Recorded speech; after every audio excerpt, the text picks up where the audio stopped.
کابل کې د وحشتونو پایل د کابل اوسیدونکو نن د دریو چاودنو خبر ورکړی دی. د عیني شاهدانو په خبره دا چاودنې نن جمعه د لندې پر 19 له غرمې وروسته د شپږمې او درېیمې امنیتي حوزو اړوند سیمو کې شوي دي. ویل کېږي دوه چاودنې پرله پسې توګه له غرمې وروسته په 3:25 دقیقو شوي دي.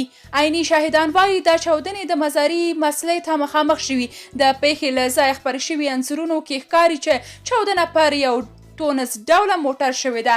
عیني شاهدان وایي یاد موټر کې ټول ناست کسان وژل شوي دي. درېیمه چاودنه له دوو نورو چاودنو وروسته د کابل درېیمې امنیتي حوزې اړوند د پل سرخ څلور لارې او وحدت پل ترمنځ شوې ده. د عیني شاهدانو په خبره یو کس یې لیدلی چې د چاودنې وروسته یې اور اخیستی و. که څه هم تر اوسه د مرګ شوبلې په تړاو دقیق معلومات نشته، خو طالب چارواکو رسنیو ته ویلي چې لومړیو چاودنو کې 2 ملکیان وژل شوي او 3 نور ټپیان شوي دي. دغه راز د طالبانو د چارسمبالي حکومت د کورنیو چارو وزارت د ویان په خبره یوه ښځه په 2مه چاودنه کې ټپي شوې ده. تر اوسه چا یا کومې ډلې د دې چاودنو مسؤلیت منلی نه دی.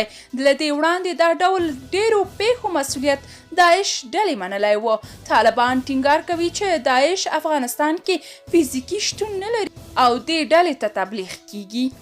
قدرمنو لیدونکو، تاسو که د دې موضوع په اړه څه نظر لرئ نو نظریات مو کمنټ کې راسره شریک او چینل سبسکرایب کړئ.